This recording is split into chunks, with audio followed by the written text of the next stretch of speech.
Spaces dropped on a rather warm Friday morning, May 31st, here in the metro Atlanta area. We get ready for a big weekend of action around MLS and all of the leagues in the United States. We have Open Cup draw as well. We had that yesterday on the show. We'll talk a little bit more now that we know some dates and times and a few things going on with the fourth round of the U.S. Open Cup. And, yeah, by the way, there's a big game at the Benz tomorrow. Chicago Fire come into town.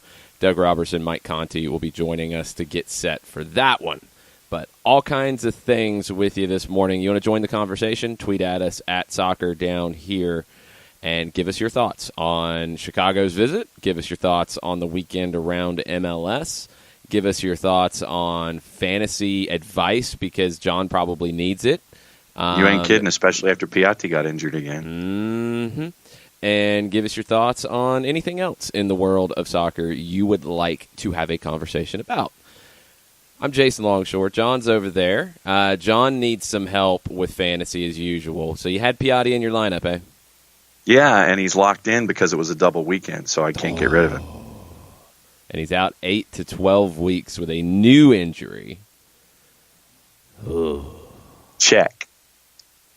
Very bad. Mm-hmm. So I ended up with, I think, 3 points from one dude on a double game weekend. Well, I mean, he's got another game. Yeah, but I can't swap him out. Yeah, no, well, I know. Okay, so you got 3 points from Piatti is what you're saying. Yeah, I got 3 points from Piatti. Sure. Okay, there we go. Yeah, I got 3 points from Piatti. Can't swap him out because of the injury. Yeah, sorry. Screwed, Jerry. I'm screwed.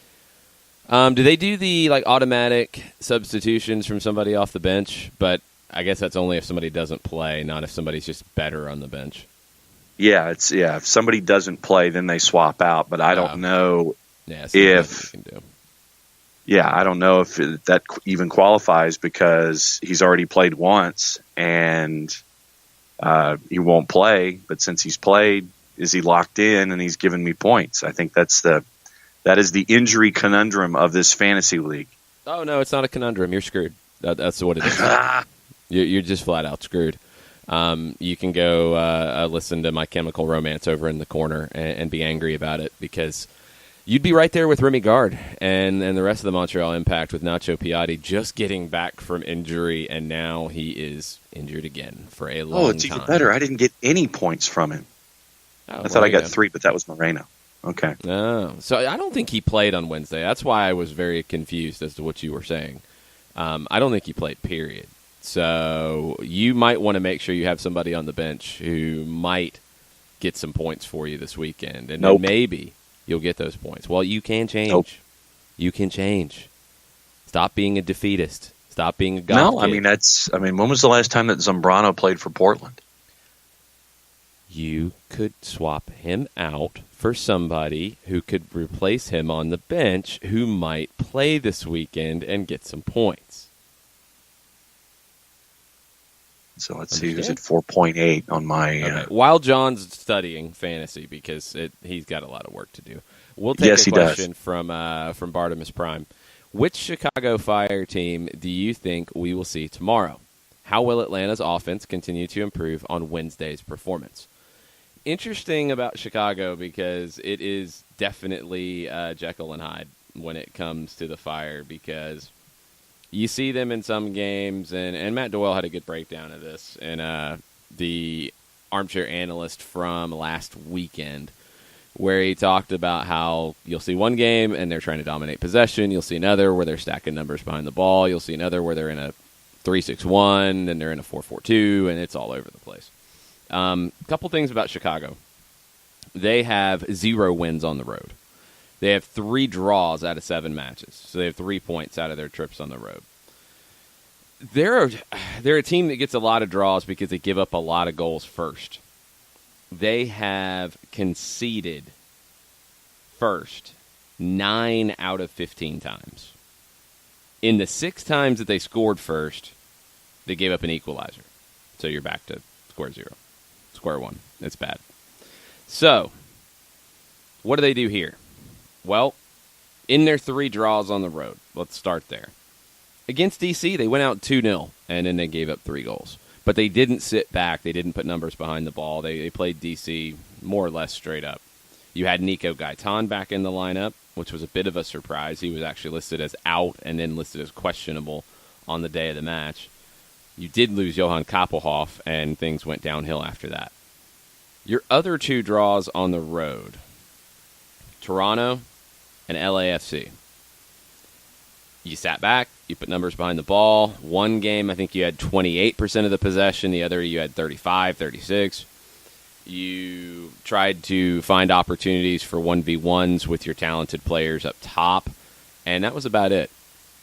If Kappelhoff is out tomorrow, I think they're kind of in the same situation Minnesota was, where they're going to have to put numbers behind the ball because you're missing one of your best defenders. Paunovic is a little bit harder to read because of just how inconsistent he's been with who the Chicago Fire are. So he could try to pull a surprise and mix things up. I think they probably sit deep. I think they probably try to clog space, clog the lines, and I think they try to get out on the break with Katai. Gaitan is another one. If he's able to play, you can be far more expansive in the way you play than if he's not. So if you don't have Gaitan, if you don't have Kappelhoff, 5-4-1, and they're going to sit deep.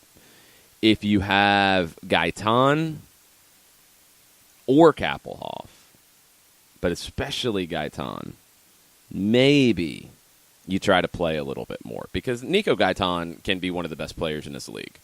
He's had injuries, but when he's been on the field, he has been as good of a number 10, as good of a playmaker as you'll see in the league. So if you have him, you can play. If you don't, I don't think they even try. And that's honestly what it comes down to for me. How can Atlanta's offense continue to improve? Time.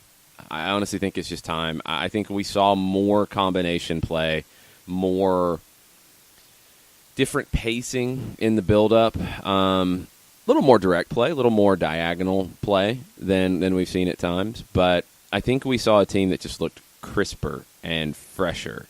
Some of that's due to rest. Some of that's due to time playing together. So I think it's honestly just time and continuing to build that momentum and build that confidence. Dion Pereira gives you a different element, and it's really worked, I think, to set other things off. Pity Martinez on the right side has done the same. Franco Escobar bombing forward also helps open things up. So if you have those elements, I think you're going to continue to see improvement going forward.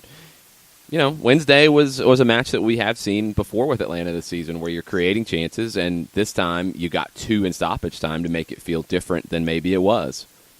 You take that and you run with it, and you keep rolling.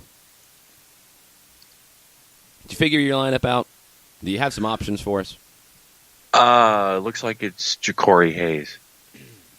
That's decent. That's a decent shot. Could work. and John just hung up after saying Ja'Cory Hayes because, you know, it's one of those days. We'll get back to John here in just a second. We'll see what other questions we have on the Twitters as we try to get John back on now because, you know, that's how it goes. 1 second. Technical difficulties. There he is. You back? I guess Skype didn't like the fact that I picked Ja'Cory Hayes. No, that's honestly a bad sign, dude. You might need to find somebody else. Well, I would have picked Segura, but I already have reached my maximum of DC United players. Segura played midweek. You can't add him. That's true. I'll find another question while you're trying to figure these things out because, you know, it's complicated. Yeah, I mean, it was like Coleman and Ja'Cory Hayes, Buana out of Seattle. I think, well, let's see. Yeah, I think that was about where I am because I'm in the high 4s when it comes to what I'm available for salary. So, Ja'Cory Hayes might be a safe bet as long as Skype doesn't hang up on you again. Well, yeah. Well, they also gave me Nazmi Al-Badawi, which is not accurate. Well, I mean, it would have been because he did play last week, but, then they loaned him out. So there you go. Yes. Let's get into Tafka's question. It's a little more of a Thursday thought question, but kind of deep thoughts here. Tafka's upset. It's not really new. It happens from time to time, but Tafka's upset about the MLS playoff format. He has mathematical reasons to hate the new MLS playoff format. Tafka's been listening to My Chemical Romance with you guys. It's a ratio issue. So and comparing sport to sport, a little bit dangerous because of the way the different sports play out and the way the wear and tear goes. But we'll follow along. NFL, you play 16 games followed by at least 4 rounds of playoffs. NBA, you play 82 games followed by at least 24-ish games in the playoffs. Major League Baseball, 162 games followed by at least 14-ish games in the playoffs. National Hockey League, 82 games followed by at least 20-ish games in the playoffs. MLS, 34 matches followed by at most 4 playoff matches. MLS has the second lowest playoff ratio to regular season length, and Major League Baseball is way too long. NFL, NBA, NHL leagues average 20-ish%, 5-1, for playoff structure. Major League Baseball and MLS potentially as little as 8%. And then Tafka also says to say nothing of the fact that the MLS season lasts longer number of days than any other league. Does it last? Yeah, it does last longer than Major League Baseball. And it definitely will number of days. I mean, the wear and tear plays into it too, so I don't think it's a straight-up comparison. I've said very clearly what I would do with the MLS playoff format would be to model after what Mexico does. It is, to me, that simple, that easy. It works. I think it's the way to go. You would have 2-leg series in a quarterfinal, semifinal, and final. That's it.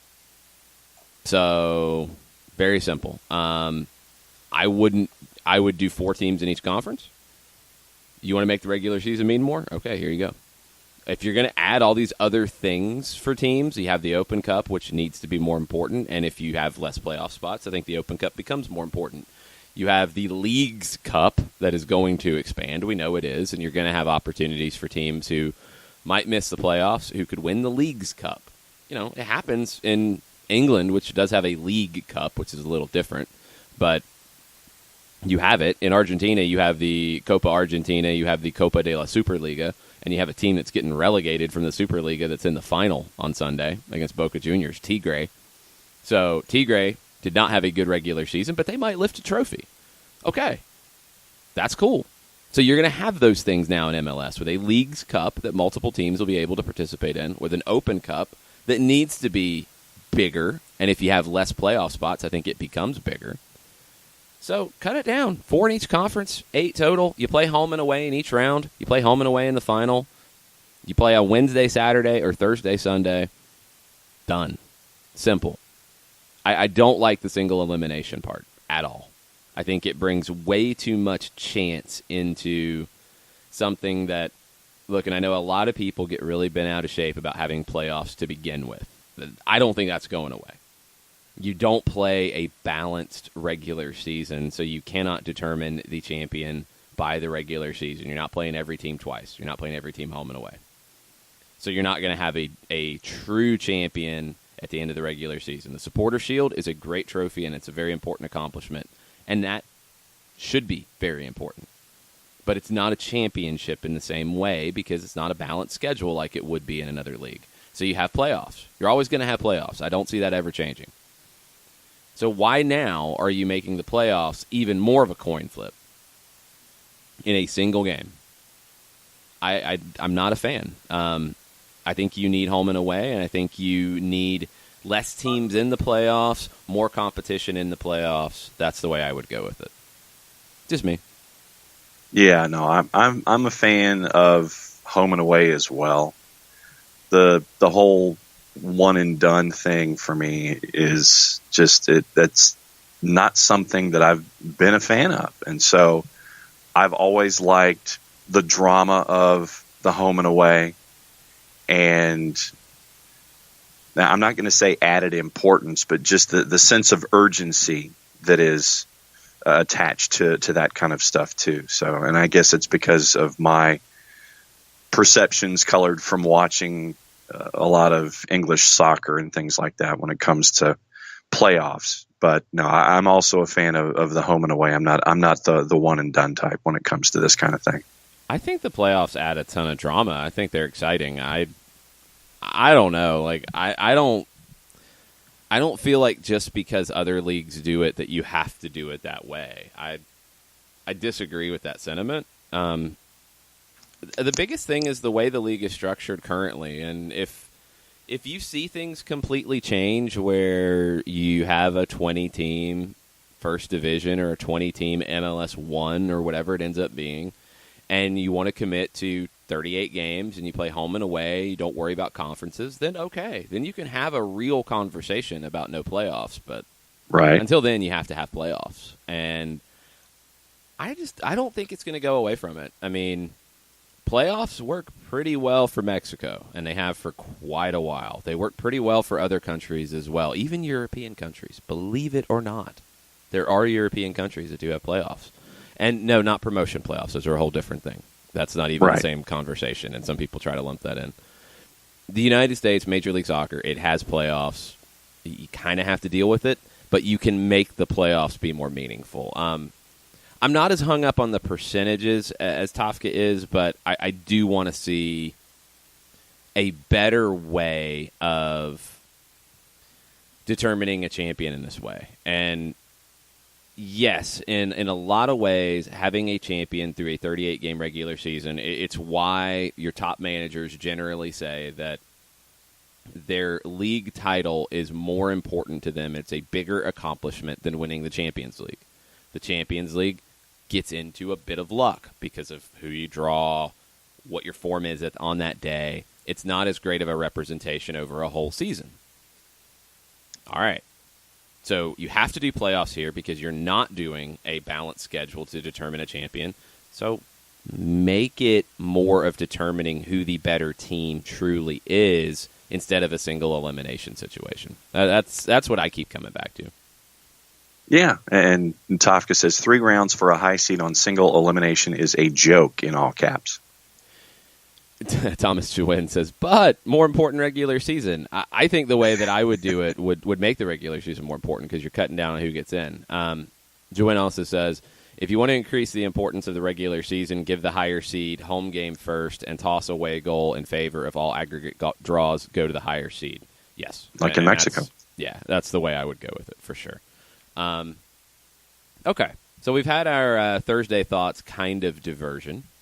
So let's take a break, come back, and preview the weekend around Major League Soccer. A lot of big games, a lot of teams on tired legs, a lot of teams on fumes. We'll try to predict things as best as we possibly can right after this. Today's show is presented by Appolinsky & Associates, personal injury lawyers with over 30 years of experience, supporters of Atlanta United, Faction, and Inter-Atlanta Youth Football Club. If you've been hurt in a wreck, contact Steve today at steve@aa-legal.com or call in 24/7 at 404-377-9191. The initial consultation is free. A ranger station. I'd like to report a bear hug. Okay. I put out my campfire and Smokey Bear hugged me. So you drowned the fire, you stirred it, drowned it again, and felt that it was cold? Uh-huh. Yeah, but he's just letting you know you did good. Bear hug from Smokey Bear. Status update. I'm gonna let you go now. There are many ways to start a fire, but one sure way to put it out. Learn how you can do your part at SmokeyBear.com. Sponsored by the U.S. Forest Service, Ad Council, and your state forester. We know that every driver is different, and a one-size policy does not fit all. That's why Country Financial offers a variety of discounts, so you get the coverage you need and the savings you deserve. From good driver to good student, multi-policy to multi-car, we've got a discount to suit every driver. Call Jason Wright at 678-568-6871 today to see what you could save. On Facebook at Jason Wright Agency, or by phone at 678-568-6871. Discounts vary by state. Policies issued by Country Mutual Insurance Company, Country Preferred Insurance Company, or Country Casualty Insurance Company, Bloomington, Illinois. Every hiring manager knows that a company is only as good as the people it's made from. So where do you find the best people? That may surprise you. Meet the grads of life. Young adults of unique determination and experience. An ideal fit for your company in an entry-level position, internship, or even mentorship. They might not have every qualification you typically look for, but they're exactly who your company needs. This is talent worth knowing about. Go to gradsoflife.org to learn how to find, cultivate, and train this great pool of untapped talent. Brought to you by the Ad Council and gradsoflife.org. Welcome back. Soccer Down here, May 31st. Final day of May. This month has been absolutely insane.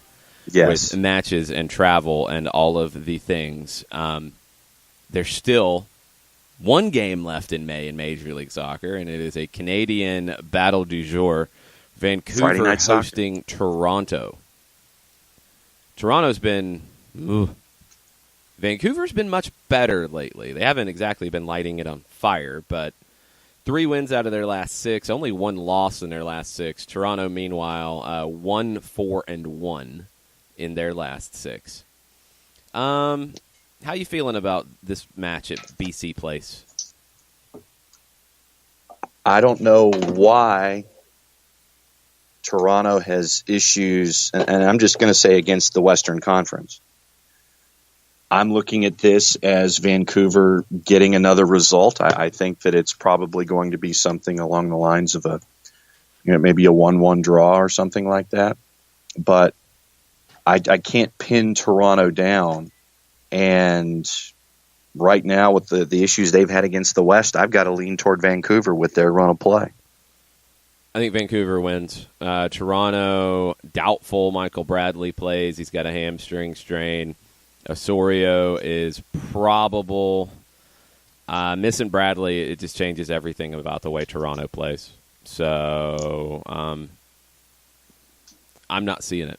I think Vancouver gets the win here, even though there are questions about Ali Adnan with the right adductor strain, if he's going to be ready to go. I don't think it's pretty, but I think Vancouver wins 1-0. I think it's a tight one, but yeah, I'm going to go Vancouver with the win here. Okay. Then the rest of the games kick us off for June, and it starts tomorrow at 5 o'clock. The Nacho Piatti-less Montreal Impact. Thanks for the reminder. Orlando City. Oh, yeah, no, I'm going to keep reminding you on that one. Orlando City come into Stade Saputo, 5 o'clock. You come into this one, Montreal. They did get a win in their last one over Real Salt Lake. They only have one other win in their last 6. They are 2-3-1, whereas Orlando is 1-4-1. I think Montreal wins it. Yeah, I mean, I think that the combination of the defense that Montreal has shown recently and Orlando on the road, I've got to go with Montreal here. I'm looking at 1-0. I'm looking at 2-1. Something that's defensive oriented. And for those who are interested in these kind of statistics, Montreal to win is at -106 for information purposes only. If you're thinking about information purposes or juice boxes or Hershey's Kisses or whatever you might put on something like this, don't. Not this game. Don't. Nope. Eek. Last time these two teams played earlier this year, Montreal beat Orlando 3-1 in Orlando, and Nacho Piatti scored twice. And he will not be playing. Yeah. Nope, not for a while. We'll come back to Atlanta and Chicago, obviously. Let's move on to a 7 o'clock kick at Red Bull Arena. New York Red Bulls hosting Real Salt Lake in the Mike Petke Derby. Oh. Mike Petke, for the first time since he was fired by the New York Red Bulls, returns to Red Bull Arena. And he is looking for a big win here. RSL, they'd won 3 in a row before they went to Montreal and dropped that one. They did rotate their squad a good bit, so you would expect that you would see a pretty first-choice group at Red Bull Arena. They've won 3 of their last 6, or 3-3 over that run of games. Red Bulls are one of the few teams that have won 4 of their last 6. They're 4-1-1. It's been better for the Red Bulls, although you had that draw to Vancouver that was not pretty.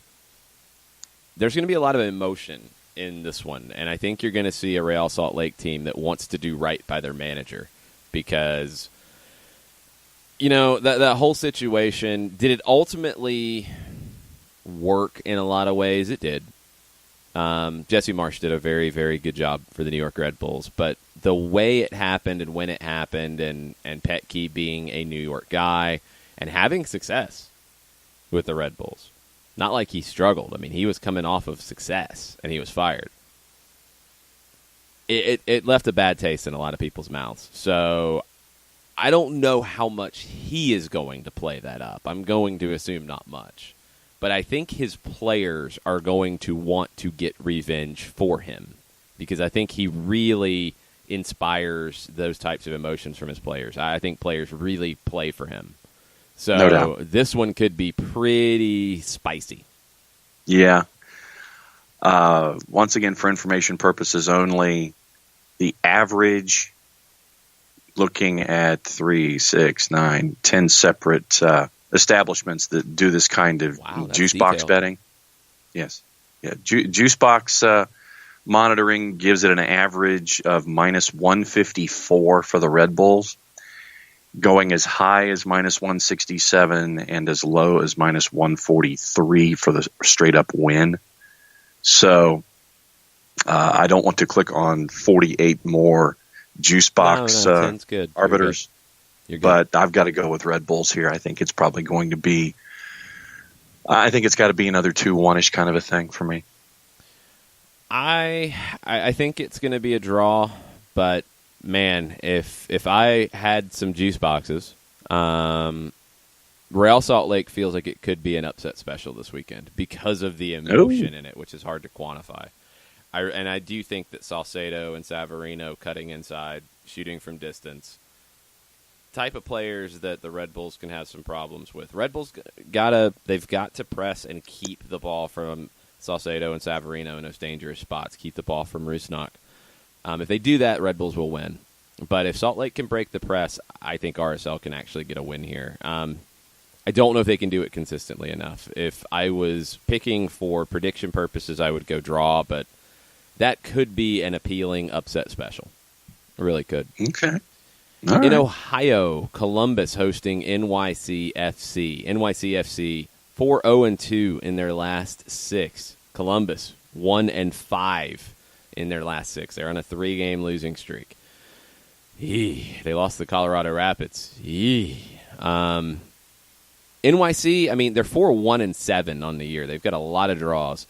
But since they went to the 3-4-3, it has been much, much, much better for the Citizens or the Pigeons, depending on what you want to call them. What are you thinking here? Can the Crew change things? Can they find a win? Or does NYC keep rolling along?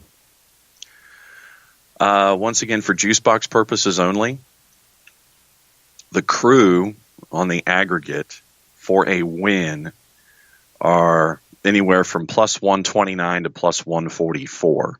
So at the very least, a lot of folks who look at juice boxes are thinking draw at the very least. I'm not even thinking draw. I've got to go with NYCFC here. I just don't know where Columbus is going to have the goals to actually put up a number. So I've got to go with NYCFC here, looking at 2-0. Ooh, the rare home dog here in the Columbus Crew. That doesn't happen very often.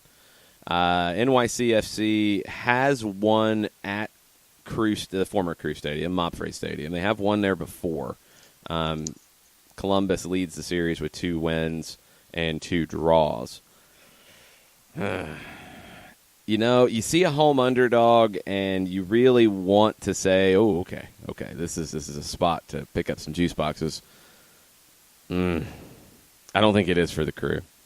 They're just not getting enough. They did get a couple of goals against Colorado, which has been an issue for them lately. They've scored 14 goals this season in 15 matches. It still wasn't enough. I think NYC takes it. I think it's probably a 1-0 NYC win. Tight, but they get it done. Yeah, I don't see it coming from the Crew, which to me means that it's coming from NYCFC, and the idea of either a draw on the road or a win. I'll take 2 out of 3 in that, so I'll go with NYCFC. I'll go full points for them. All right. In Texas, two teams that have not exactly been lighting it on fire as of late, FC Dallas and the Seattle Sounders. Dallas 0-4-2 in their last 6. Seattle 2-1-3 in their last 6. And injuries are an issue for Seattle. Chad Marshall retired due to injuries. Kim Keehee has been injured at center back. You've got Xavier Arriaga in now, your new designated player center back. You've got Roman Torres still going. Not at the same level, but still going. Other side, it's not injuries, it's absences. You've got FC Dallas with no Paxton Pomacall, no Edwin Cerrillo, no Brandon Cervania away with the US U20s, and neither team is anywhere near full strength here.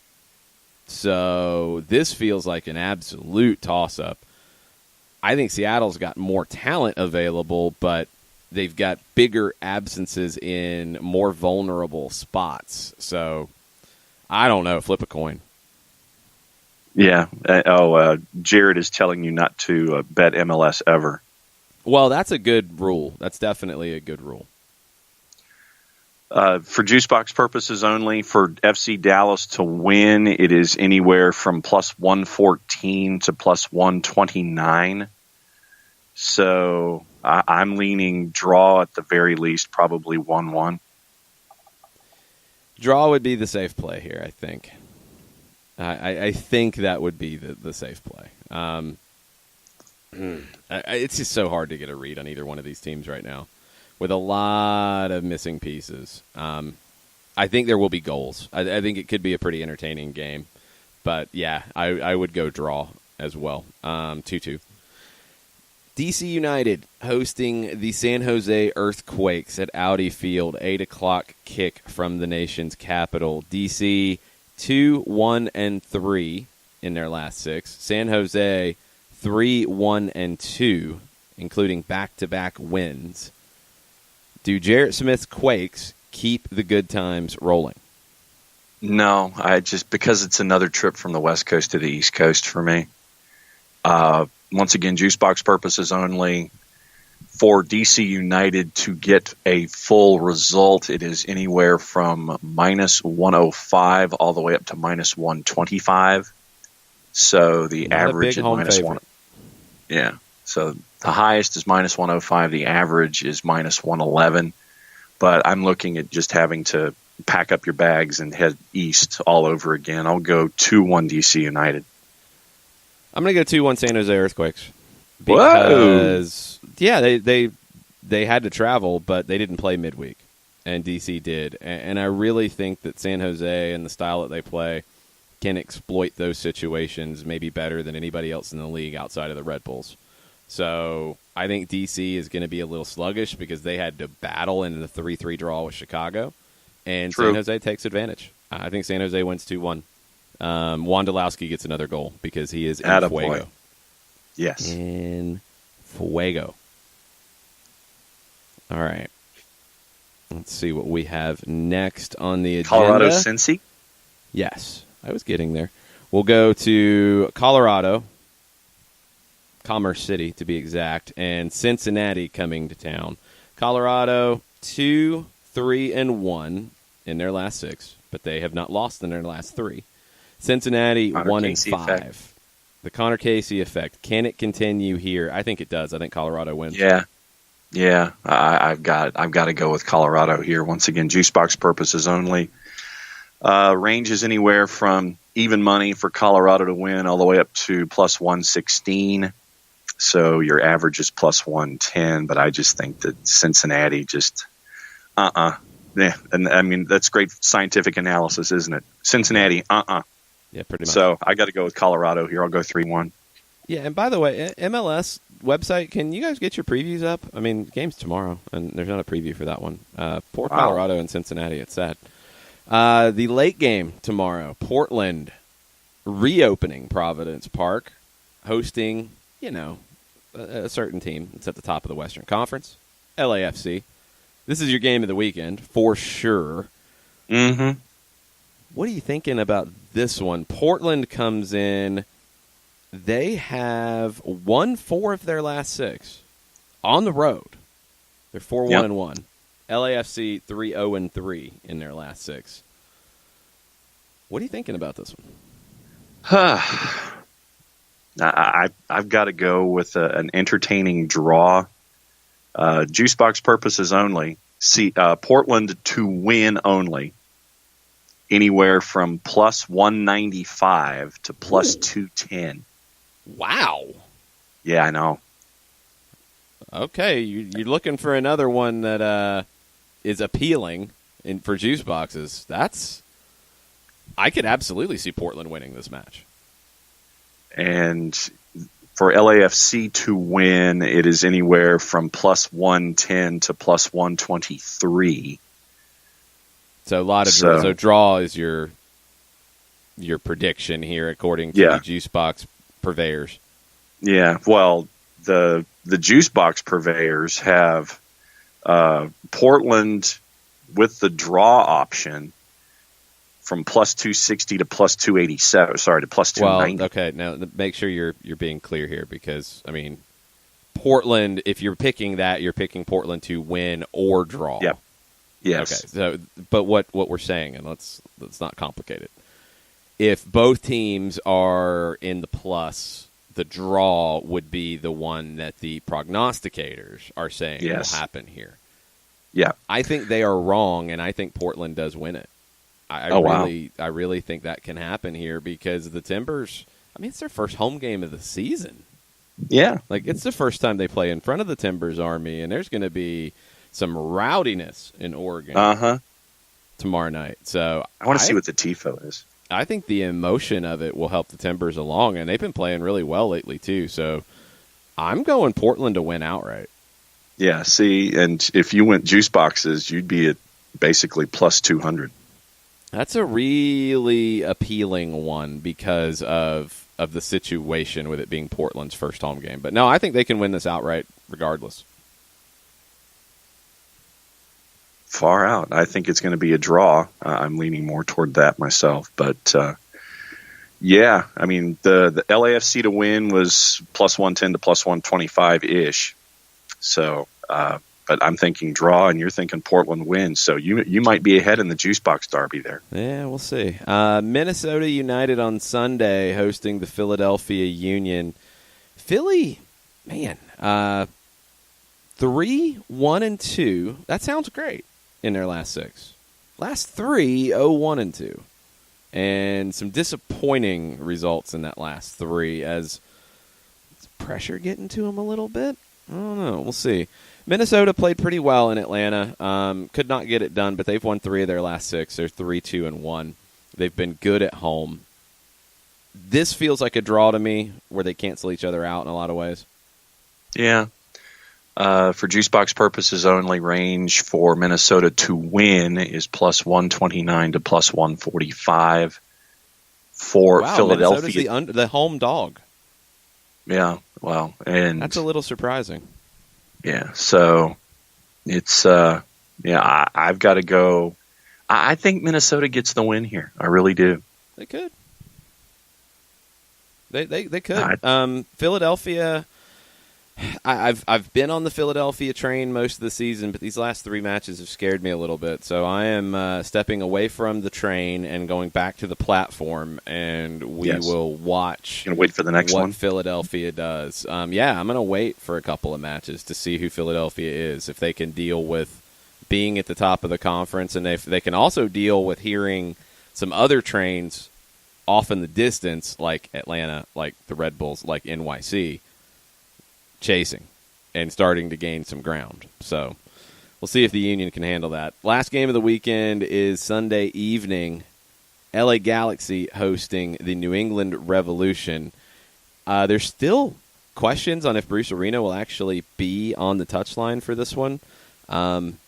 He took his first training session with the team on Tuesday.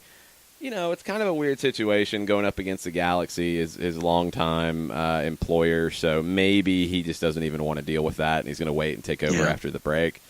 I somewhat get it. The Revs have been better. Over the last 6, 1, 2, and 3 is the record, but over their last 3, they haven't lost. 1 win, 2 draws. The Galaxy bounced back with a big win in Kansas City. They've got 2 wins in a row. They had lost 4 in a row before that. They are up and down and all over the place. The Galaxy should win this. If they don't, there should be a lot of questions as to why. Even though they do have some injuries, they should win this match. And if they are who we think they are, they have to win this match. Juicebox purposes only, the range is anywhere from minus 175 to minus 222 for the Galaxy to win. I'm leaning in that direction myself. What's the draw option? Plus 325 to plus just 360. Just a flat-out draw, or that's New England to win and draw? That is New England with the draw option. Yeah, that's what I thought. It doesn't have just picking a draw. No, it's one team or the other. It doesn't have like draw. It has like one team or the other with the draw option.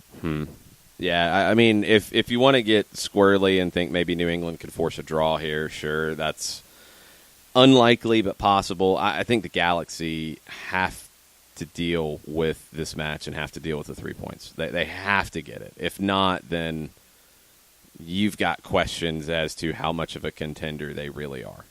Yeah, something ain't right. Oh, did we talk about Houston and Sporting?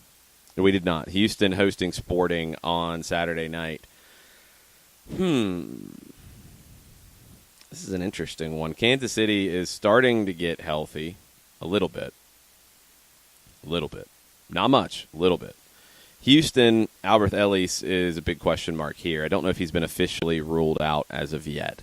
Dynamo have won 3 of their last 6. They've lost 2. They've drawn 1. Kansas City, 1 win, 3 losses, 2 draws in their last 6. They've dealt with injury issues of the worst kind. Kansas City has not won in their last 7 away from home.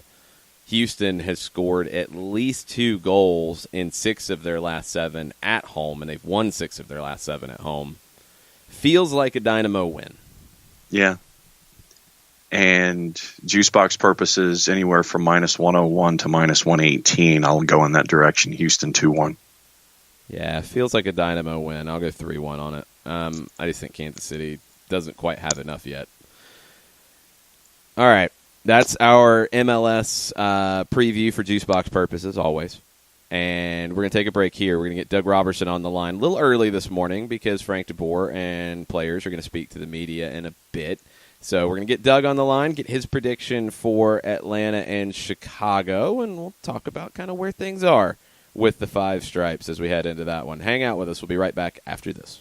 As a business owner, you know that every year brings new challenges and opportunities. The success of your business demands expertise and focus. And Country Financial can help you keep that focus by helping ensure you have the right insurance protection in place to meet your goals. Jason Wright can help you create a customized insurance plan that has coverages designed just for your business. Give Jason a call at 678-568-6871 or reach him on Facebook at Jason Wright Agency. Coverages vary by state. Policies issued by Country Mutual Insurance Company, Bloomington, Illinois.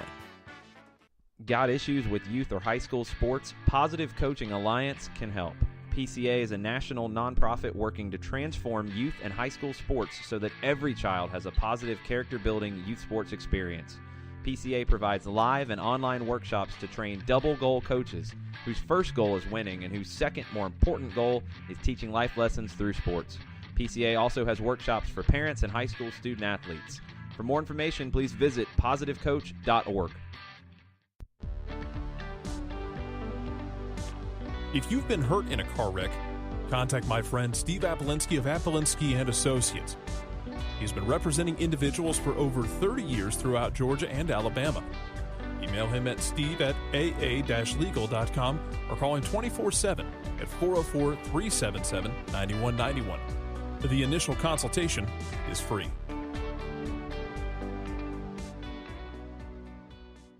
I adopted Bento in 2010 from a shelter.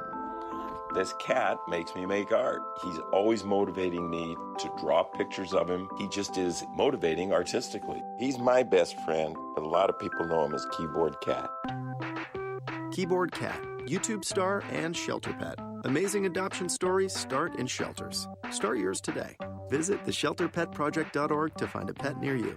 Brought to you by Maddie's Fund, the Humane Society of the United States, and the Ad Council. All right, we were comparing picks with Doug in the break, and I think he liked a couple of mine, and he disagreed with a couple. So that's about right. That's about where we're at. Doug Roberson joining us to preview Atlanta and Chicago. Make sure you're following him on Twitter, Doug Roberson, AJC. Atlanta United News Now on Facebook. Welcome, Doug. Hey, guys. So you're not buying RSL at Red Bull Arena, are you? I think it'll be a good game. Just Real Salt Lake is horrible on the road. Plus 400 for juice box purposes only. So that's going to be a little tough for them, I think. They're 2-5-1 on the road this year. Yeah. That doesn't bode well against a Red Bulls team. That is, what are they? 4-3-1 at home, but playing well. So yeah, we'll see. They've had some weird home results early, but they've been much better lately. I believe in the emotional swing of that one potentially for RSL. So that's what I'm basing it on. It's really on nothing on data. So we'll see what happens. Let's see what happens at the Benz tomorrow with the final game of what's been a crazy, hectic, bananas schedule for Atlanta United in the last month. They get Chicago coming to town, and talk about teams that are a little hard to read. I think the Chicago Fire would be at the top of that list. What do you make of Veljko Paunovic and the Fire in 2019? They can move the ball around pretty well. When they get everything in sync, they're really good, but they don't often get everything in sync, and they still have not on the road this year. They're still winless on the road. They're only one of two teams in the East that have yet to pick up 3 points away from home. They have a lot of stuff going forward with Sapong and Conti and those guys. Nikolic just can't score right now. But Atlanta United has had trouble with Chicago in the past. So it's going to be interesting to see how they approach this. Well, then you wonder with what happened midweek, A, what they may look like, Chicago, and B, how much they have left in the tank on their quick turn, where it took Calvo at 90+2 to get a single point out of the deal. I mean, to me, at times, Doug, Chicago is like the Forrest Gump box of chocolates. You never know what you're going to get. And, in adding the idea that they've never gotten 3 points in one sitting on the road, plus midweek, plus the emotion and all the physicality of midweek and all the guys that had to play 90 minutes that are normally in their starting 11, there are a lot of things that can lend itself to optimism for Atlanta United fans, even though we know the past history with these two sides. Yeah, all that is true. Atlanta United is going to be pretty worn out too, though. This is the 8th game in the stretch of 28 days. But based upon the success they seem to experience on Wednesday, I think it's going to be mostly a lot of the same starters, with the exception of Shea and for Parkhurst at left back. I think it's too much to ask Parkhurst to go to play again at fullback. The rest of the guys are going to get a good break, so I think they'll be run out one more time. So we'll have tired legs for Atlanta United against tired legs for Chicago, and we'll see what happens. Man, that sounds like the description of every match around Major League Soccer these days with the schedule is tired legs versus tired legs, and who's going to have the less tired legs, or who's going to have that bit of quality in the big moments that they need. And that's what it comes down to for me in this one. Chicago took a 2-0 lead early in D.C. and then gave up 3 goals and then got one late that the professional referees organization actually said should not have counted. That's a lot of emotion, probably a lot of gas that you left on the field at Audi Field, and I'll be curious to see with that versus Atlanta, who, correct me if I'm wrong, it felt like the vibe was really good after that win on Wednesday. Yeah, I think it was. I know the score was 3-0. It was 1-0 until the final couple of minutes. But to me, Atlanta United, with the exception of those 10 seconds, never really felt like it wasn't in control of the game. So, if they can get another early goal, or an early goal, I should say, against Chicago, Atlanta can sit back, take advantage of what it can do going forward against even numbers. And I think it's going to be a comfortable win for Atlanta United. Okay, well, yeah, we won't divulge the prediction until I guess toward the tail end of the show. Even though you've done a nice job teasing. No, we're going to do our predictions in this segment, but not. Oh, we yet. are. Oh. We have more time. Okay, right. Okay, and Jared's even given his too. But Doug, when you look at this 28-day run from, say, 30,000 feet, which you got the opportunity to do a lot, looking at the world from 30,000 feet over the last 28 days. What are some of your bigger takeaways about Atlanta United in this run of matches where we're right at the finish line of this entire month? What are some of your bigger observations, positive, negative, middle of the road, about Atlanta United and where they are right now after this insane run of matches right now? Well, I think, if anyone had said they could get 18 points from these 8 games, I think Atlanta United would have said, yeah, that's cool. We'll gladly take that. So that's good that they've kind of ground out results. Some more positives. I think Dion Pereira has shown that he can step in, at least at home, and put in a really good performance. Joseph Martinez is quietly scoring a lot of goals. Not as flashy maybe as last year, so that's a good sign. Julian Gressel continuing to be moved around but produce is another good sign. I think some worrying things after this stretch is the team. I still don't think they know how to use Pity Martinez, at least how to use him as effectively as they probably assumed he would be in Major League Soccer. I don't think that's a knock against De Boer. I think it's just trying to figure out how he fits within the formation and with his teammates. We're going into the 15th game, and you could say he's had like maybe 2 really good games, and the rest have been average or less than average. I think that's a fair description of his play for the expectations. The team has shown it can get by without Barco, which is a thing I probably didn't think I would be saying at the beginning of the season. So it's going to be fun when he gets back to see how he gets reincorporated. And the defense continues to play well as a unit. So we'll see what happens starting with the 16th game and going forward. Who's the most important player in this defense that has been so good in your opinion? The obvious picks are Robinson and Leandro, but I'm going to go with Parkhurst because they can continue to plug them in, or the right on the left, as they wait for their fullbacks to, particularly on the left now, to get healthy. And he still produces. And the second would probably be Escobar. That's where I was going to go. Yeah. Because they need those fullbacks to get forward and provide width to spread out the defense, to make runs behind the defense. And Escobar is really, really good at that. And he's showing some on-the-ball skill with his dribbling in tight spaces and stuff that he didn't really show last year. Last year he was more like the Viaba straight-line speed guy. And this year he's showing a lot of nuance to his game. And that's not to diminish anything about Robinson or Leandro, because they've been massive in the middle of the defense. But in terms of the going forward, because Atlanta United needs goals, Parkhurst and Escobar right now.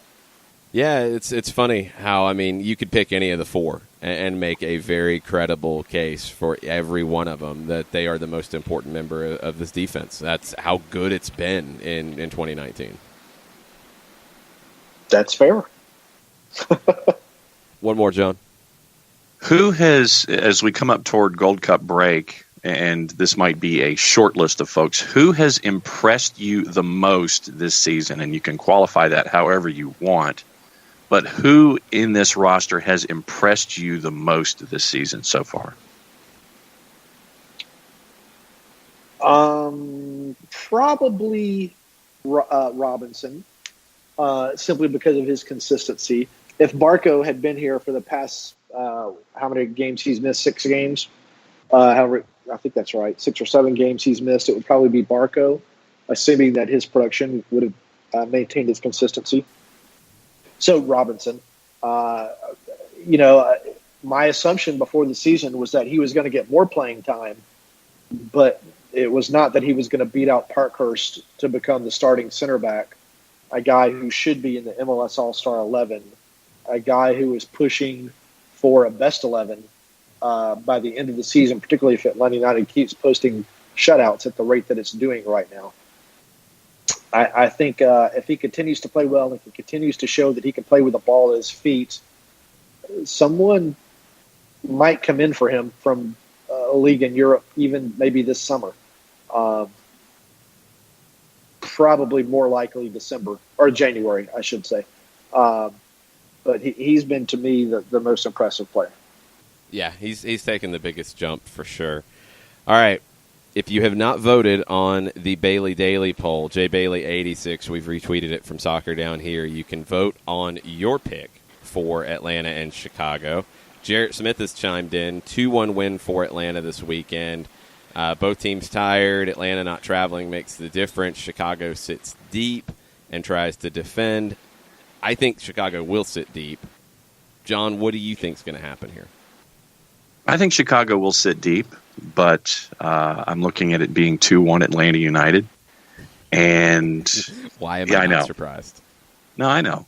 But, I think that I was torn between 2-0 and 2-1, but I think that Gaetan gets one. So I'll go 2-1 Atlanta United. All right. Doug, what are you thinking for this one? First, are y'all covering the U.S. Open Cup in Charleston, Jason? Are y'all going? Yes, we are broadcasting that on 92.9 The Game. Yes. Okay, great. I'll be there too. I'll be jet lagged as all get out, flying in from London the day before, then getting up in the morning and driving to Charleston. Oh, very nice. That it's going to be fun. I love Charleston, even though it's only going to be a one-nighter. Anyway, 2-0 Atlanta United, comfortable 2-0. One goal early, another goal probably early in the second half, and then just bunker and ride it out.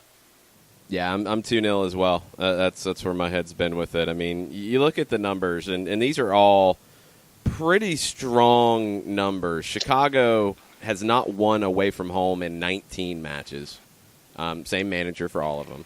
Atlanta's had a clean sheet in their last 4 at home. I think that continues. I think it's 2-0, and I'm with you. I think it's a goal in the first 30 and a goal in the first 30 of the second half. And it's just a fairly comfortable win where Chicago isn't able to really threaten you. I don't know if Gaetan's going to be able to give you a whole lot for the Fire. It was his first game in a while on Wednesday. There's injury issues with Kappelhoff. I think that does mean Paunovic is going to sit deep and not really be able to do a whole lot with it because there's no consistency in how Chicago plays. Doug, what do you have coming up over at the AJC between now and kickoff? And the interesting thing about this weekend is if Atlanta United wins and San Jose beats DC, which is your pick, and I'm trying to find, I can't remember who Philadelphia plays. Minnesota. At Minnesota. Atlanta United could be in a tie for first by the end of the weekend. Because Montreal, I think that's a tough game against Orlando. And I'm not sure anyone would have thought after the first 3 games in the league that Atlanta United would be in the tie for first place going into the international break. But anyway, I'm going to talk with Darren Eels here in a little bit just to kind of get his proud papa vibe about Spurs playing Liverpool in the championship. There you go. Do y'all have a side bet on this one? I mean, to pay my respect to Darren, his fingerprints are all over the Spurs team that will be playing for the European Championship. He shared a story when they inaugurated, if that's even a word, the first academy classes at Pont City Market about, I think it was Tottenham versus Portsmouth in the FA Cup. and he was looking at the rosters of the two teams, and a lot of those Tottenham players came up through the academy. And that's because they put an emphasis on the academy, he and Daniel Levy, compared to Portsmouth, which under Harry Redknapp just spent to try to build a team. It devastated that club. Don't remind me. They haven't recovered since.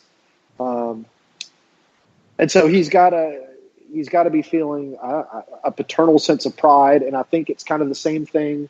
They keep using the Ajax model because of Frank de Boer, but Tottenham has kind of done that too, and that's what Atlanta United is trying to do. So I'm hoping just to get a lot of his thoughts on that. And so that'll be in the Saturday paper. I don't know if I'm really going to have anything about Atlanta United versus Chicago per se, unless there's some news out of Frank's press conference. So that's probably going to be it for tomorrow, and then I'll have all the typical game coverage that you can find on Twitter at Doug Roberson AJC. And then I'm going to cover Mexico, Venezuela next Wednesday, and then I'm flying to London on Thursday. Good times. Well, try to get some rest and all that, so you're rested up and ready for London, and then we'll see you tomorrow, and then see you again in Charleston. All right, guys. Take care. Be good. Right, make sure you're following Doug Roberson, AJC, and Atlanta United News Now on Facebook for all of the latest. And there will be some from media availability here in the next hour and a half or so. We're going to take a break, get Mike Conti on the line, talk to him about Atlanta and Chicago right after this. As a business owner, you know that every year brings new challenges and opportunities. The success of your business demands expertise and focus. And Country Financial can help you keep that focus by helping ensure you have the right insurance protection in place to meet your goals. Jason Wright can help you create a customized insurance plan that has coverages designed just for your business. Give Jason a call at 678-568-6871 or reach him on Facebook at Jason Wright Agency. Coverages vary by state. Policies issued by Country Mutual Insurance Company, Bloomington, Illinois. Got issues with youth or high school sports? Positive Coaching Alliance can help. PCA is a national nonprofit working to transform youth and high school sports so that every child has a positive character-building youth sports experience. PCA provides live and online workshops to train double-goal coaches whose first goal is winning and whose second, more important goal is teaching life lessons through sports. PCA also has workshops for parents and high school student athletes. For more information, please visit positivecoach.org. If you've been hurt in a car wreck, contact my friend Steve Apolinski of Apolinski & Associates. He's been representing individuals for over 30 years throughout Georgia and Alabama. Email him at steve@aa-legal.com or call him 24/7 at 404-377-9191. The initial consultation is free.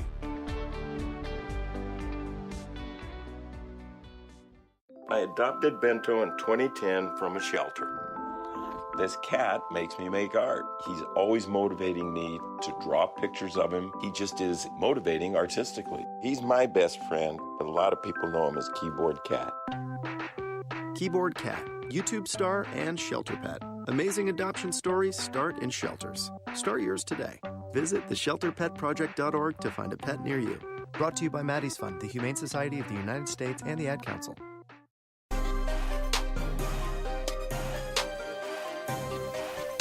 Welcome back. Hour number 2, Soccer Down here, May 31st. It's 10 o'clock on Friday. That means Mike Conti joins us from 92.9 The Game. What's up, Mike? Hey, guys. What's going on? Not much. We were looking at the prognosticators out there around MLS this weekend, and I think I have settled on my upset pick of the weekend being San Jose and D.C. San Jose is really hot right now. I don't know if you saw my tweet from Wednesday night, teams that have earned the most points over the last 6 matches.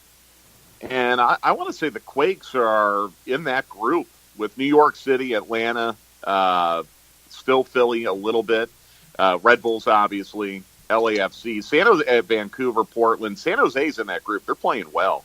And D.C. continues to drop points. Atlanta United has gained 4 points on D.C. over the last 6 matches. And that's with Atlanta United losing twice in that span. So, no, I don't think that's a bad pick at all. Where's that being played? Is it out there or is it in D.C.? Yeah, I mean, if it were in San Jose, I would really like the Quakes. But even up at D.C., yeah, I think that's a good one. I think there are a couple interesting matches this weekend where I could see the road team pulling a surprise. New York City is a favorite at Columbus. I don't think there's any doubt about that. Yeah, there's some home dogs, too. The biggest home underdog that surprised me is Portland. Now, I know it's LAFC. Against LAFC? Yeah, but Portland is – they're playing really, really well, and it's the first game in their new park. Mm-hmm. I don't know. LAFC would do very well to get out of there with a draw. They'd be happy. There's going to be a lot of emotion in that match. But I could see Philly going up to Allianz Field and beating Minnesota. Sporting, I would give a chance maybe against Houston just because, I don't know, if Ellie's is going to play this weekend and Sporting is coming off an emotional list. Seattle, I think, could go down to Dallas and get a win. RSL. I'm really, really intrigued by that RSL match at Red Bulls. Yeah, Red Bulls have played well, but have not dominated. RSL, I mean, they passed the eye test. I know you look at week to week and their form, and it's a little bit staccato, win-loss, draw-loss, whatever. But they kind of passed the eye test for me. So a lot of road teams, I think, could make some hay in MLS this weekend. And I wouldn't even completely discount Chicago. The thing about Chicago is there are only 2 teams in the East and 3 teams overall in MLS that have not won on the road this year at all. Chicago is one of them. New England and Sporting are the other 2. So I don't know. Chicago scores a lot of goals, but they've been lousy on the road. But I think they're going to make for an interesting match tomorrow.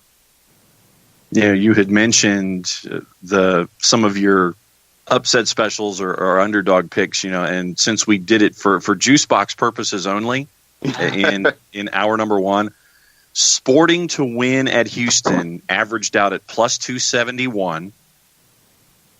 San Jose to win at DC plus 284.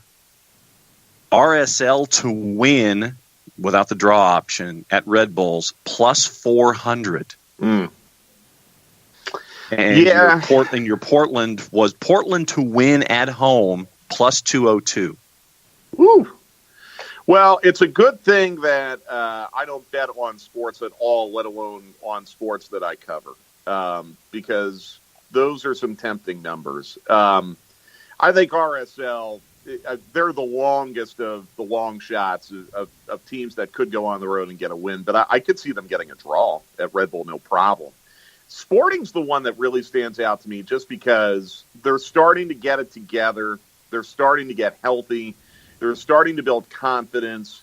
And Houston, I don't know, is Ellie's out tomorrow? Have not seen an update yet. Probably won't get one until they speak to the media today.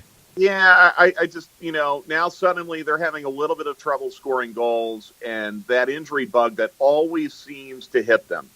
Maybe it hit them a little later this year than in years past.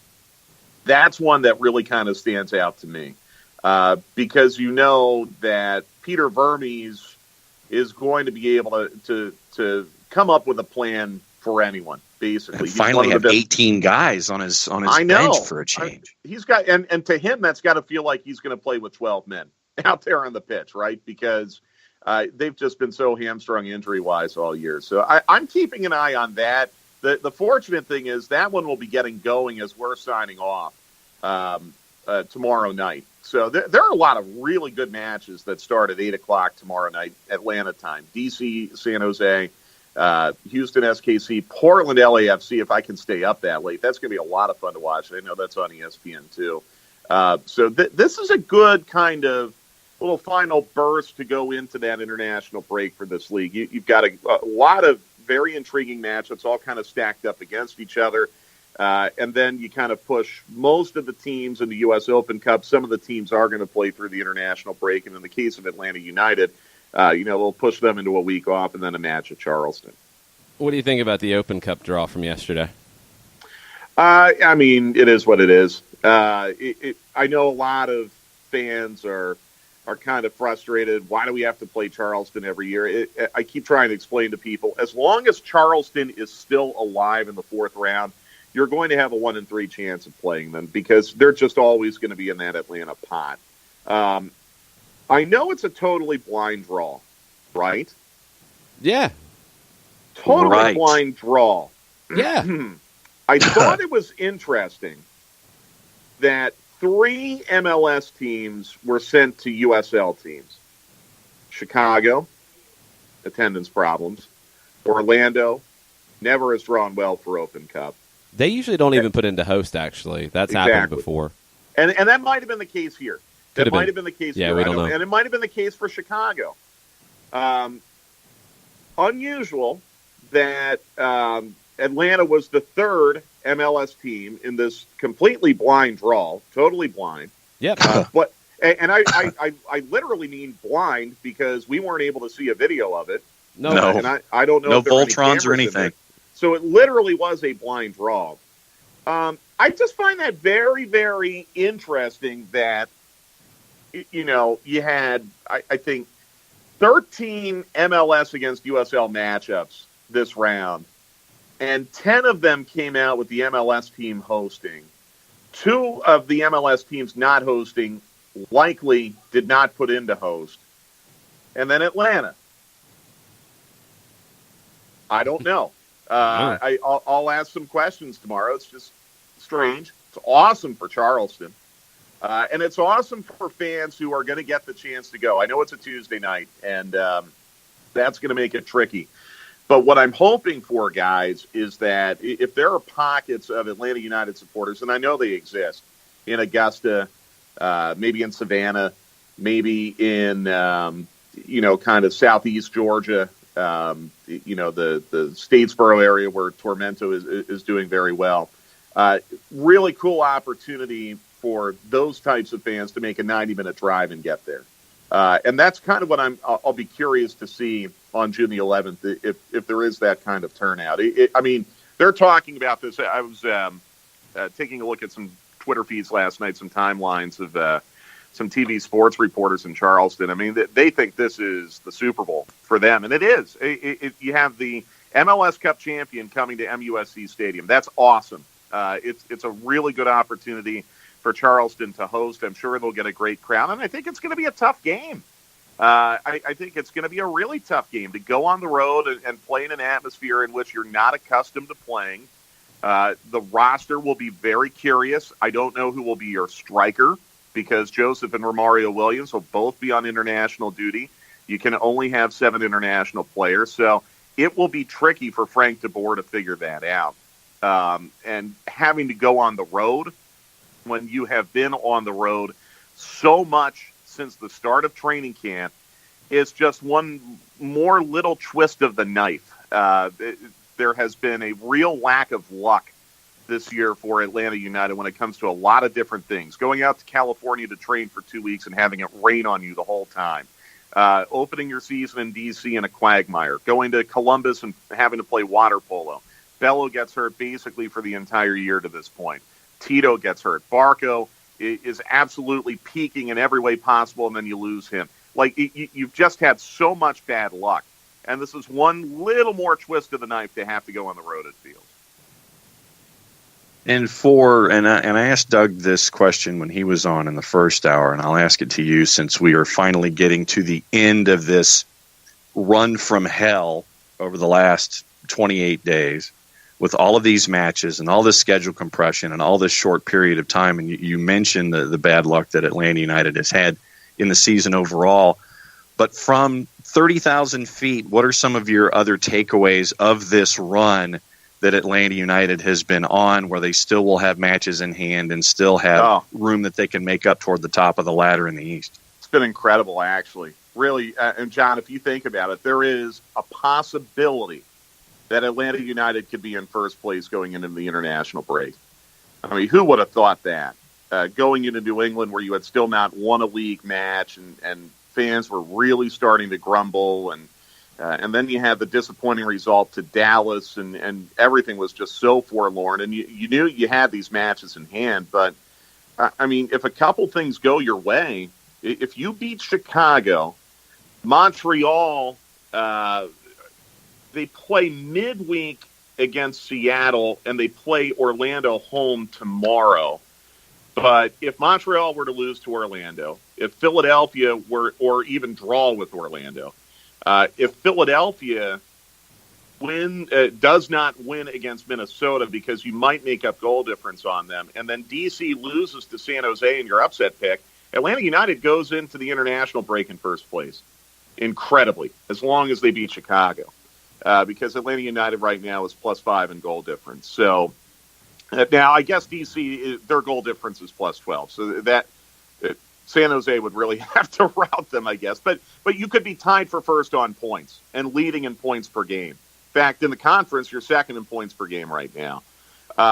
It's a real testament to how this club did not stop fighting. And I think a microcosm of that was a week ago tonight in Salt Lake City, where you played an awful first half. You're playing at altitude. You're at the end of a 9,000-mile road trip. You've got to be mentally exhausted.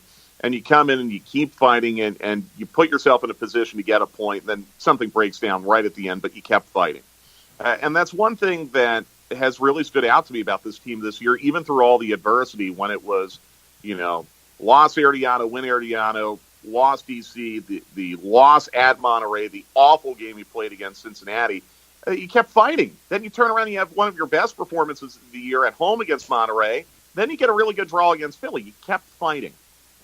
So they've obviously done a very good job of tuning out the noise. And if you win on Saturday, you played, 8 matches this month and got 18 points of a possible 24? That's unbelievable, considering all the travel you've had. And considering that you played Vancouver when they were really hot, you played Minnesota when they were really hot, you played Chicago when they were playing very well, and you beat Toronto when they were playing very well. I mean, it's not like this entire run was, Cincinnati, New England. I do understand Colorado was in there, but it's not like you were playing scrubs every week. You were playing teams that are in pretty good form. So it's just great work. It's a testament to guys like Dion Pereira for staying in the mindset of being able to get in there and be ready to play. Speaks to the professionalism of Justin Miram to come in and make an instant impact. Florentine Pogba is another example, a guy who's hanging around, waiting for his chance to play. You put him in Vancouver, he has a man-of-the-match type performance. And then it's a testament to players like LGP, who's willfully heading the ball with, a bandage the size of Rhode Island around his head because he's got a deep gouge over his eye. So I like it. I like the fight. Sometimes when things don't come easily, it builds character. Felt like this time last year, maybe things were coming a little bit too easily for Atlanta United. And then they had kind of a little bit of a swoon in May where they lost to SKC. They lost to Red Bulls. They had the not great draw at New England. They were able to fight their way out of it. Maybe the swoon was early this year for Atlanta United, and now they're kind of surging at a good time going into the summer. Let's get into tomorrow's match a little bit with Chicago. They are a very difficult team to read. They've had some injuries, but they also just seem to flip a coin or throw a dart at the dartboard as to how they're going to approach a match. How do you think they come into this one after the 3-3 wild back and forth in D.C.? Well, the thing that stands out to me about Chicago is that they score a ton of goals, and they have not been very good defending. They even made a change at goalkeeper, and I don't know if Osted will get the net tomorrow or if they'll stick with the backup. I don't think he's the backup either. I think that was by design. They went out and got Kenneth Kronholm because Paunovic has talked about it, and it feels like for 3 years now since they let Sean Johnson go, that he's wanted a goalkeeper who can play out of the back. And he mentioned it after Kronholm got his first start, that he brings a lot more of that, and that's what we want. So I think that's flipped. I think Kronholm is the number one from here on out. So if I'm Veljko Paunovic, to answer your question, it would be tempting to try to play wide open and run at Atlanta and try to make Atlanta United run because of everything that Atlanta United has been through from a match congestion standpoint. You have to think that they're going to be a little bit wobbly. You think even against Minnesota, you saw moments where when the Loons got out in transition, it was causing problems for Atlanta United. They responded to it better on Wednesday than they did last Friday in Salt Lake, but it was still a problem. You probably don't feel very good about the way you're defending right now. You've given up 21 goals. Among teams above the playoff line in the league, only Montreal and RSL have given up more goals than Chicago among teams currently above the playoff line. So I think it would be tempting for Veljko Paunovic to go with a very, very attack-oriented, maybe a 4-3-3 or a 3-5-2. I don't even know if the shape is all that relevant. But you've got goal scorers on this team, and you have players that are going to make for a very difficult, challenging 90 minutes for Atlanta United center backs, Miles Robinson and Leandro Gonzalez-Perez. So I think they're going to try to play wide open. I think it'll be a very fun, entertaining game. It'll look completely different than the Open Cup match that they played here last June at Mercedes-Benz Stadium, where they were a lot more defensive-oriented. Now, the other caveat to all of it is that they go out and find an early goal, then they might use that as license to kind of sit back and play two lines of four. So we'll see. I think it's going to be fun. I think we're going to have a wide-open, high-scoring game tomorrow. And quite frankly, at this point of the season and the schedule, the more wide open it is, the more it might actually benefit Atlanta United's opponent, because I think fatigue is a really real thing. You know, it's a big difference turning around to play Wednesday, Saturday than it was playing Friday, Wednesday. Way less rest in this case. I mean, today basically is the only day of training Atlanta United will have since the Minnesota match, and you aren't going to go all out today because you have a match tomorrow. Well, and then you look at Chicago and going through that really emotional 3-3, Schweinsteiger, Calvo, Katai, McCarty, Mihailovic, Frankowski, Sapong each played 90, and Kappelhoff subbed off after 43. So, I mean, you present an interesting idea for Chicago to just go, pull the governor out of the golf cart, go wide open, and go after a team that's probably, it's not going to be at 100% and be pretty tired. So I think that it does present itself with a bunch of interesting ideas when it comes to how the match could be played out tomorrow. And I'm assuming Kappelhoff coming off before halftime was due to injury, right? Yes, you don't pull him off 2 minutes before halftime otherwise. So. No, and watch your team forget how to defend and give up 3 goals. No. So, yeah, I mean, but you're right. I mean, Sapong, Calvo, Schweinsteiger, Gaitan, you've got a lot of players that are going to be threatening, a lot of players who have the individual 1v1 ability to go out and score goals. Real test for Atlanta United center backs. They have risen to that challenge all year. I keep getting stuck on the stat, though, that Atlanta United has not won a single match this year in league or otherwise. So a total of 18 matches. They have not won one of those matches this year in which they have conceded even a single goal. So they've gotten a couple draws, but they have not won a match in which they have conceded a goal. I like Chicago's chances to score a goal. I don't like their chances to score a lot of goals, but I certainly like their chances to score at least one. So if that happens, Atlanta United's going to have to do something they've not done so far this year, and that's go out and find a couple to beat them. It'll be an interesting game. I think the crowd obviously will help. It'll help to have a high cap game tomorrow. Sounds like ticket sales have been very robust. People will be there early to watch Champions League, so it'll be a really great atmosphere. All of that is in Atlanta United's favor. But now you got to go out and execute. And they have shown the ability 6 out of the last 8 times to go out and execute, and I hope they can do it again tomorrow for their home fans. See, I'm hopeful that Chicago comes out and tries to go for this, because I think Atlanta lights them up defensively if they do. I really do, and I don't think Paunovic is going to do it. The Kappelhoff injury, I think, is what forces him to sit back. Their 2 results on the road. They've been an awful road team. They haven't won a game on the road in 19. There you have 2 draws on the road this year, and both of them were games where they gave up 60 to 80% of the possession against LAFC and Toronto. And now, just because he had success in those games doesn't mean Paunovic turns to that part of the playbook here, because he's really difficult to read. But I think the Kappelhoff injury, I mean, it'd be a surprise if he goes out in the first half on Wednesday and he's able to turn around and play on Saturday. Now, it's possible. I don't know. We haven't seen an update just yet, but I'd say it's unlikely. And when you get past their starting 11, maybe 12. There's not a lot of options there. You look at the lineup against DC on Wednesday, and it was Kappelhoff at right back. Calvo was in the middle with Schweinsteiger, and Raheem Edwards was on the left side. Edwards is a player, if it's Pity Martinez and Raheem Edwards, if Pity's on the right side going up against him, Raheem Edwards will get forward and be dangerous, but he is not a 1v1 defender. Well, but then on the other hand, Dion Pereira against a backup left back could be all kinds also of fun. exciting. Well, against That a could be backup all right kinds of back. fun. Yeah, on Right, the flip right. side. Because it was Marcelo who came on for him in DC, and then again, you're lit up, or you give up 3 goals after Kappelhoff goes off the field. Nikolic hasn't been starting. He hasn't been getting in a game. CJ Sapong will give you problems, but Miles Robinson will probably be the one who deals with that.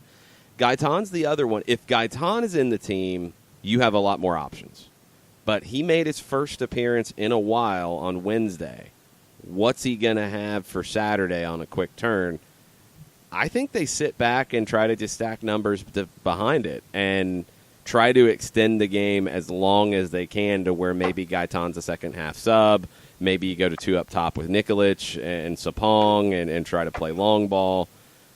But again, Paunovic is almost impossible to read. Right. And the other thing, too, is he can shift gears within the match. Right. You could go all out for 20 minutes, pedal to the metal, and if you don't find that goal, then you sit back. Or you could find that goal and try to sit back. I think one thing we have learned over the course of this month, Jason, we've been there for all of it, is there's been a lot of unpredictability. I was very surprised seeing Minnesota content to possess it as much as they did on Wednesday. Although you made a good point that it was all middle third possession and they weren't really doing anything in their own half, and maybe it still kind of played into their philosophy a little bit. But the final numbers came out in a way that I did not suspect they would. RSL opted to play Atlanta United extremely wide open, made for a fun end-to-end match, but one that, honestly, I didn't really expect it to play out that way. Obviously, we had the extreme lack of predictability with what happened at Red Bull Arena because you had a red card 35 minutes into it. So trying to predict has been a difficult challenge over the course of this month, has it not? Yeah, that's for sure. This is going to be a test, I think, for Atlanta. Either way, if Chicago comes out and plays open or if they sit and defend, it's a test because you will not be 100%. It's impossible to be at this point. Mm-hmm. But you have to find a way at less than 100% to get a result and get 3 points. The good news is they won't be at 100% either. Exactly. Who is more under 100%? Will it be Atlanta or will it be Chicago? And if Kappelhoff's out, I would say Chicago. Yeah, and who will be sharper or who has the potential to be sharper if they're not as fresh?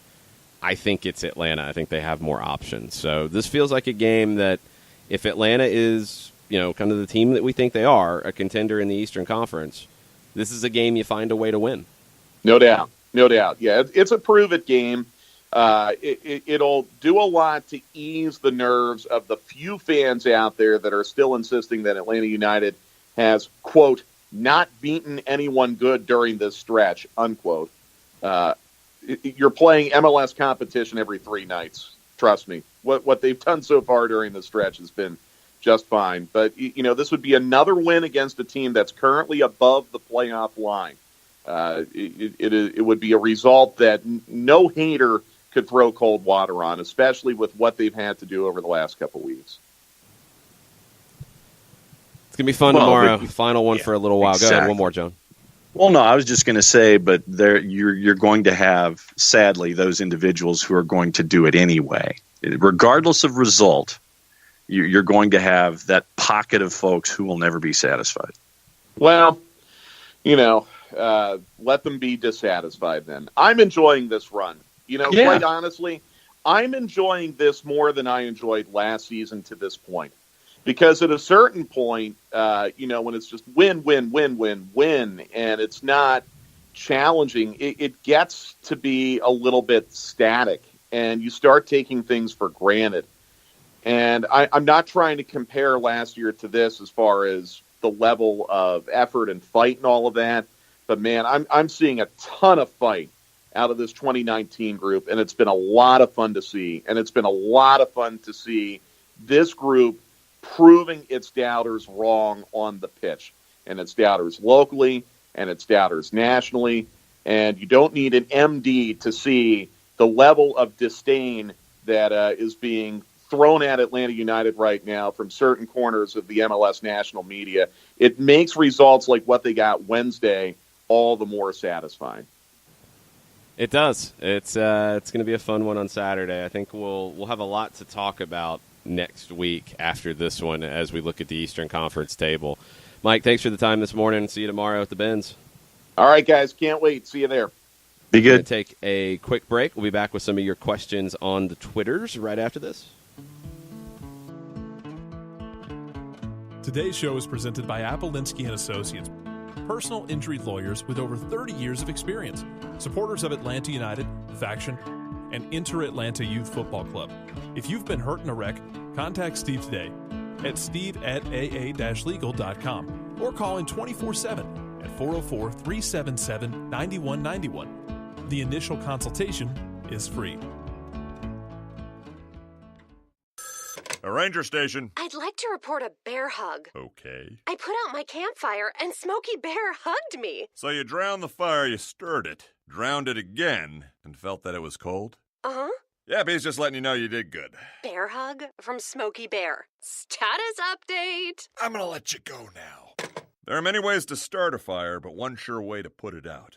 Learn how you can do your part at SmokeyBear.com. Sponsored by the U.S. Forest Service Ad Council and your state forester. We know that every driver is different, and a one-size policy does not fit all. That's why Country Financial offers a variety of discounts, so you get the coverage you need and the savings you deserve. From good driver to good student, multi-policy to multi-car, we've got a discount to suit every driver. Call Jason Wright at 678-568-6871 today to see what you could save. On Facebook at Jason Wright Agency or by phone at 678-568-6871. Discounts vary by state. Policies issued by Country Mutual Insurance Company, Country Preferred Insurance Company, or Country Casualty Insurance Company, Bloomington, Illinois. Every hiring manager knows that a company is only as good as the people it's made from. So where do you find the best people? That may surprise you. Meet the grads of life. Young adults of unique determination and experience. An ideal fit for your company in an entry-level position, internship, or even mentorship. They might not have every qualification you typically look for, but they're exactly who your company needs. This is talent worth knowing about. Go to gradsoflife.org to learn how to find, cultivate, and train this great pool of untapped talent. Brought to you by the Ad Council and gradsoflife.org.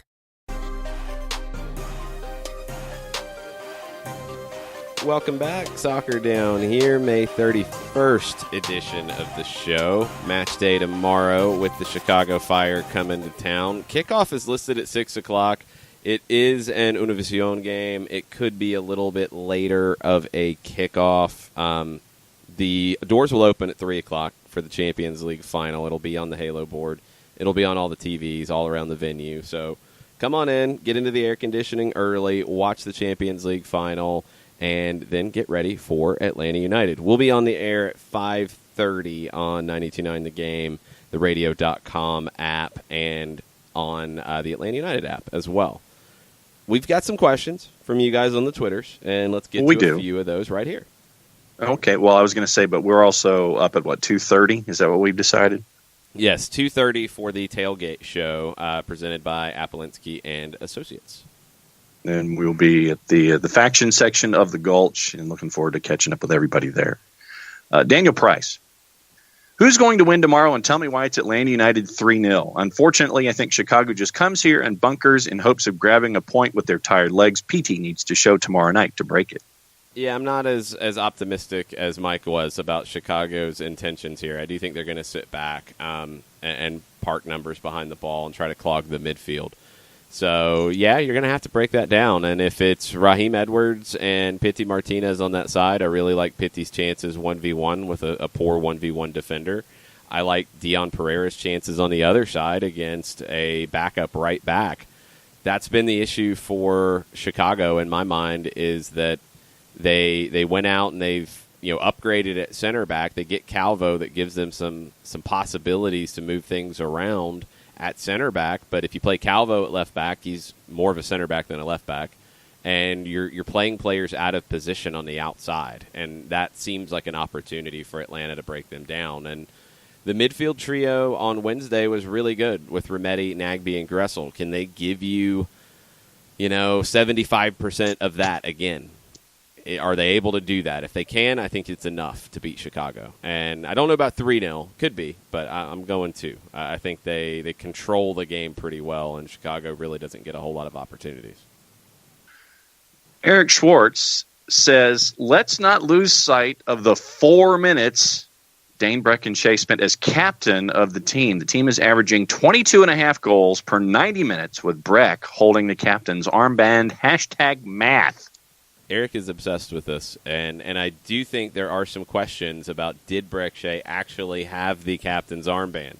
I have not seen the video confirmation either way of this. So, Eric, I don't want to burst your bubble, but there are people questioning your facts, sir.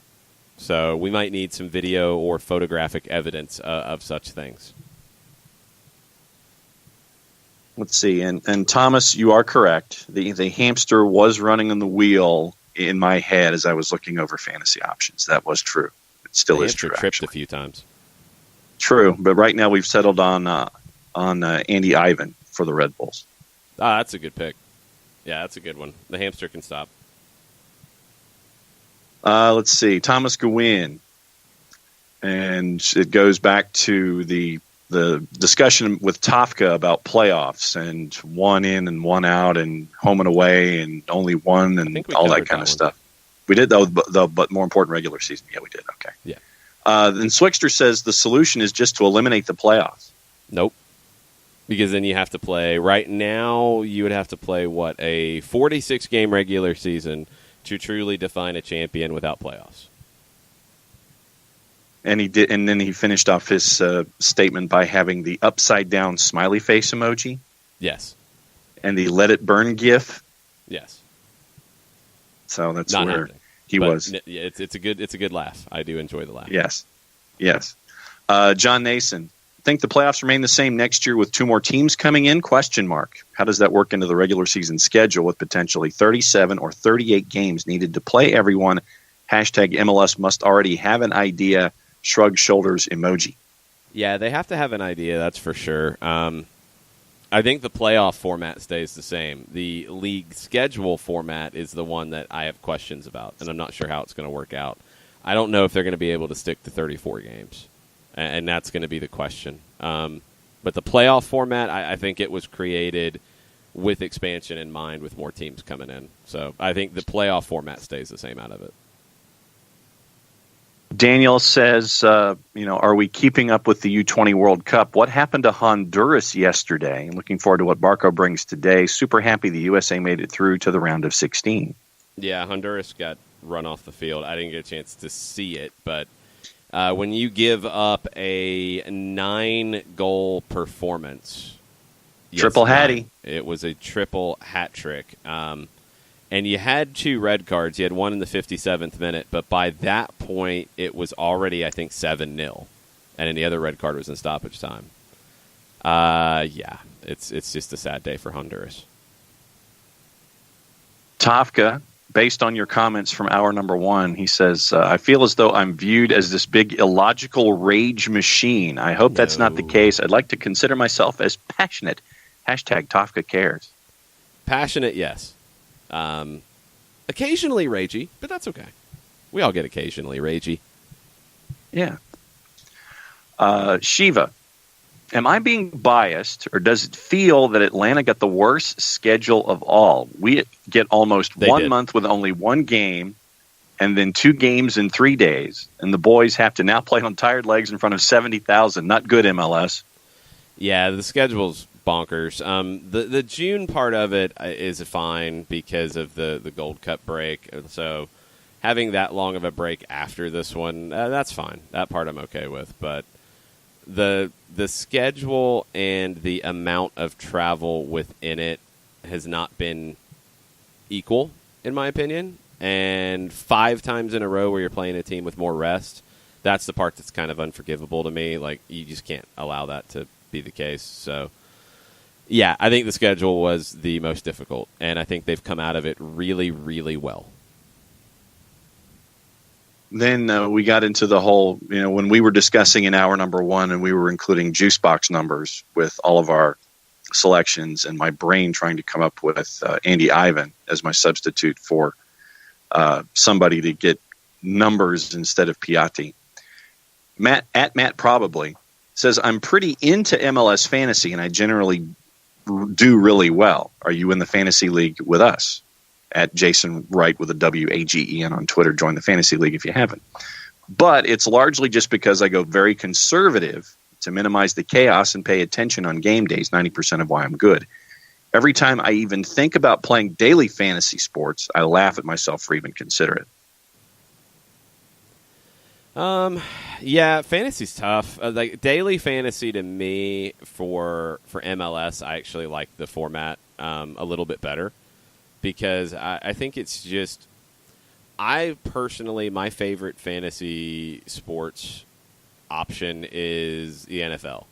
Because it's head-to-head, it is all done over a weekend, and it's just simple and easy. I like the head-to-head format.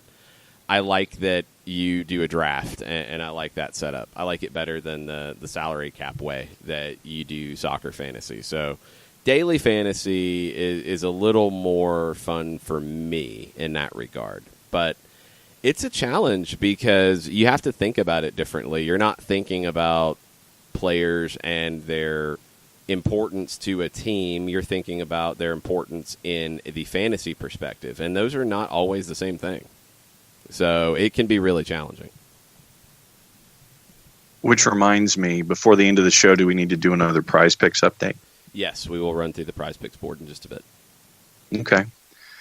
And Thomas Gwynn says, I think y'all have talked about this before, but it looks like the deal for MUSC Health Stadium is done and redevelopment of the site will move forward. Oldest pro soccer-specific stadium in the U.S. will go bye-bye, with a link to the article from the Post and Courier.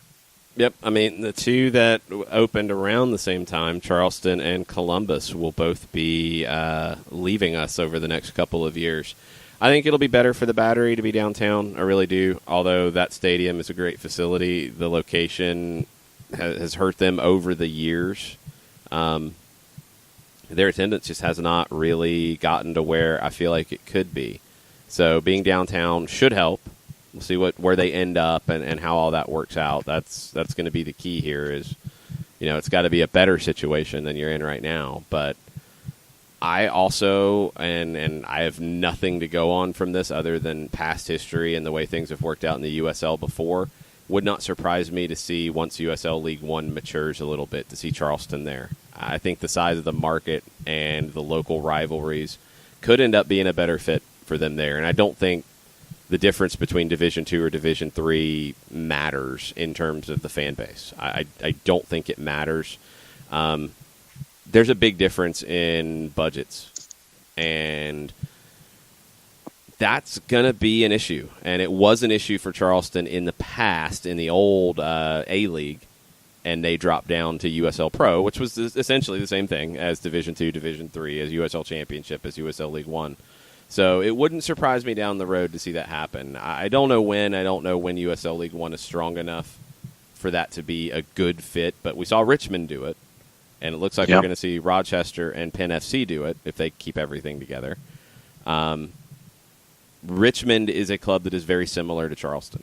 So wouldn't surprise me to see that at some point. And I think the move downtown will help along with all of that. So I think it's a good move for the Battery in the long term. It's just, it sucks because it's a great venue and it has a lot of history.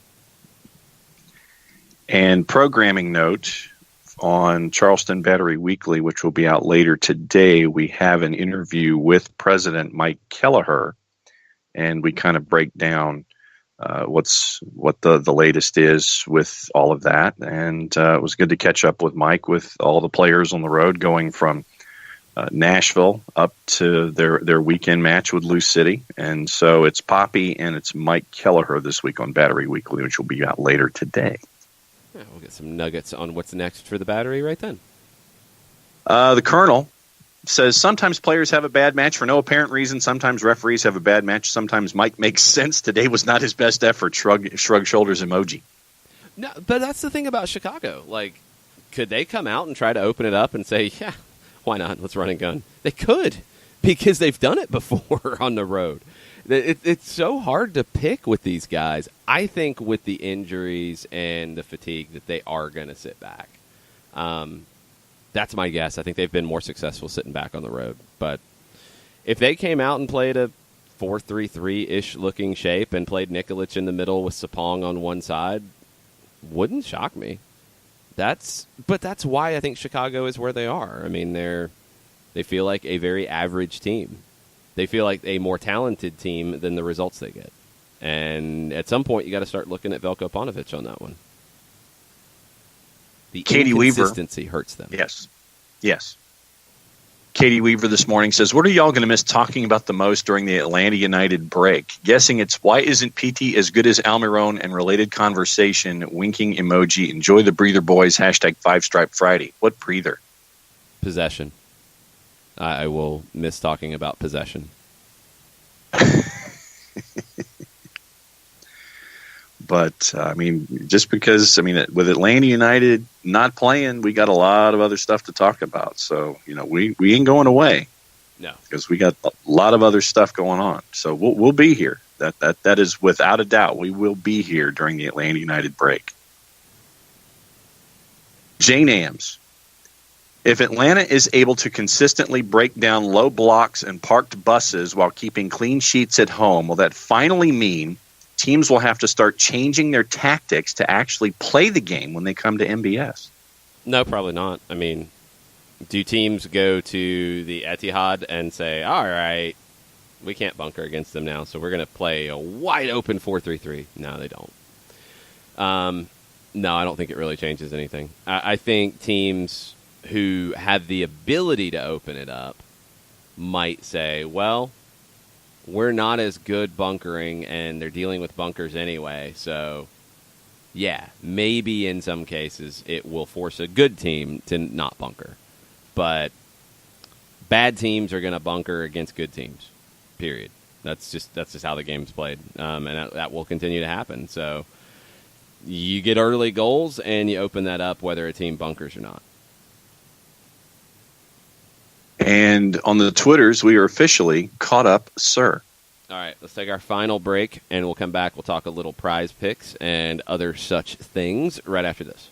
As a business owner, you know that every year brings new challenges and opportunities. The success of your business demands expertise and focus. And Country Financial can help you keep that focus by helping ensure you have the right insurance protection in place to meet your goals. Jason Wright can help you create a customized insurance plan that has coverages designed just for your business. Give Jason a call at 678-568-6871 or reach him on Facebook at Jason Wright Agency. Coverages vary by state. Policies issued by Country Mutual Insurance Company, Bloomington, Illinois.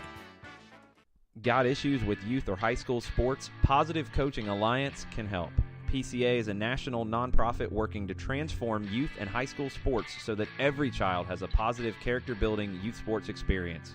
PCA provides live and online workshops to train double-goal coaches whose first goal is winning and whose second, more important goal is teaching life lessons through sports. PCA also has workshops for parents and high school student-athletes. For more information, please visit positivecoach.org. If you've been hurt in a car wreck, contact my friend Steve Apolinski of Apolinski & Associates. He's been representing individuals for over 30 years throughout Georgia and Alabama. Email him at steve@aa-legal.com or call him 24/7 at 404-377-9191. The initial consultation is free.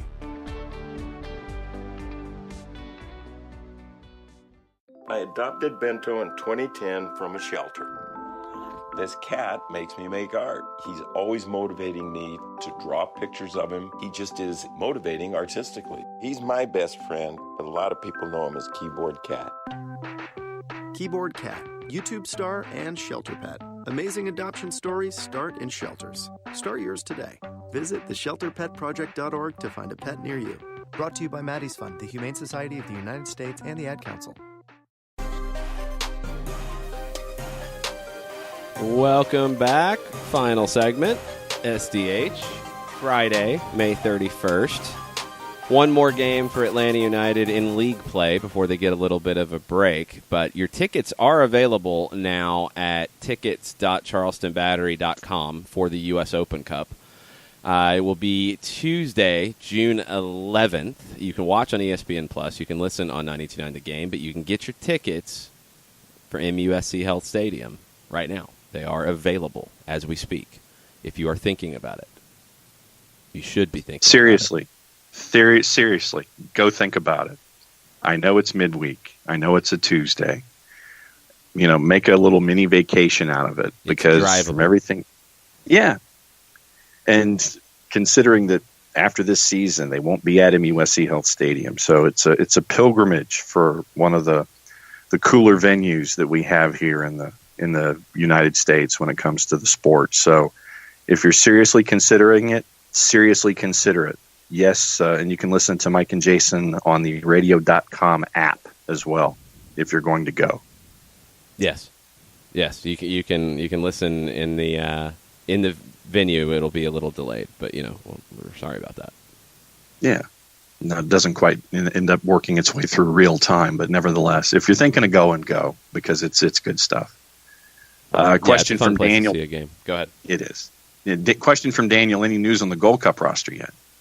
No, it's not coming out till next week. They play a friendly in Cincinnati against Venezuela, and then I think the roster comes out the next day when CONCACAF requires that rosters are finalized. So after the game tomorrow, Brad Gazan, Darlington Nagbe, Miles Robinson will go join U.S. training camp. There is an opportunity to play before the roster is finalized.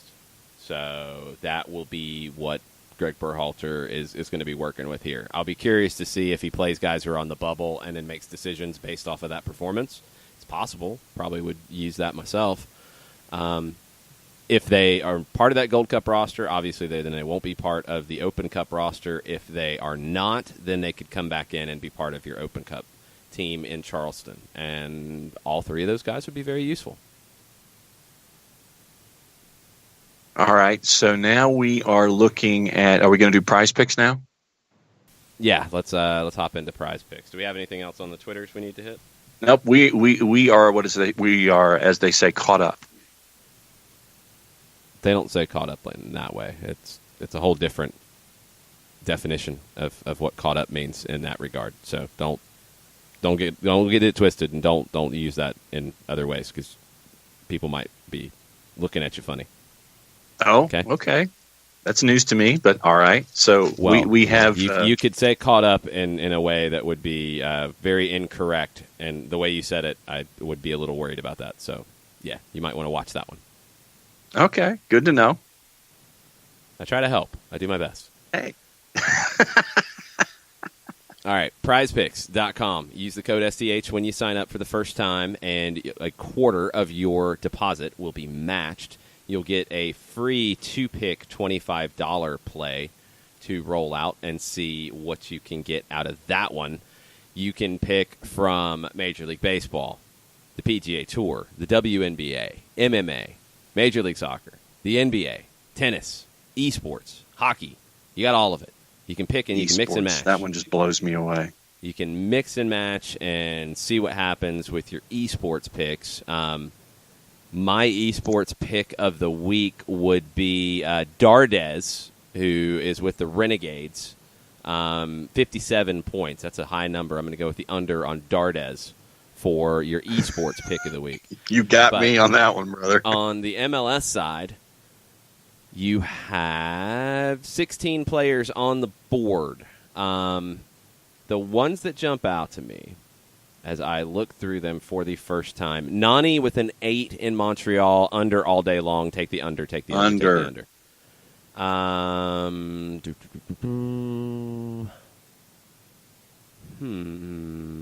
What else jumps out to me in a big way?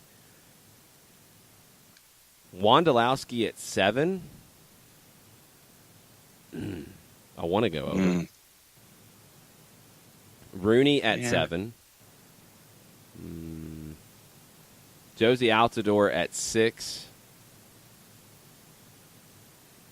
Maybe under. Yeah. I'm thinking under. Jesus Ferreira at 3 for Dallas. I'm thinking over. I think he gets a goal. Okay. All right. Albert Rusnak at 4. I think I'd go over. You think he's going to score or get an assist? I think he's going to get one or the other. Yeah. Okay.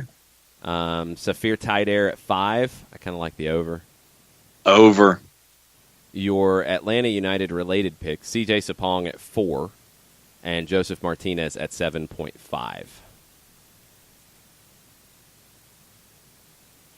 I'd stay away from both. I'll go. Yeah, because they're both like right there for me. I would go under on Joseph, and I'm not touching a Chicago Fire pick at all. So I would go with the under on Nani, the over on Rusnak, the over on Ferreira, and the under on Dardez in esports with the Renegades. That would be. What do we say about Taider?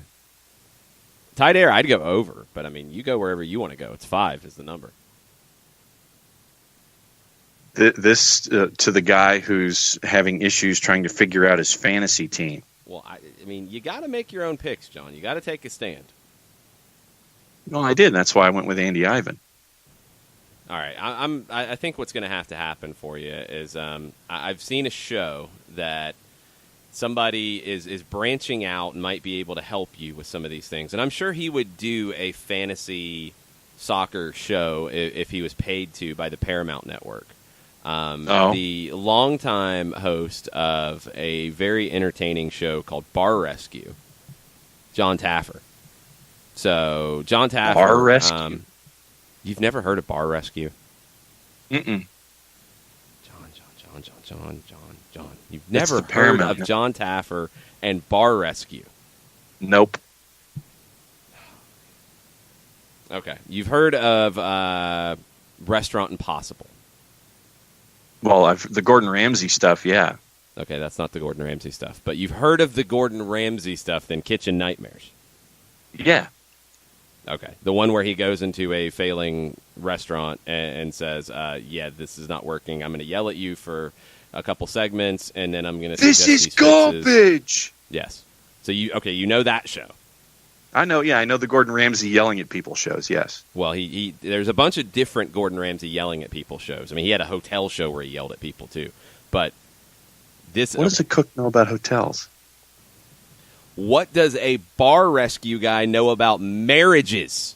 John Taffer's doing marriage rescue now. So if he can do that, he can do fantasy MLS rescue for you.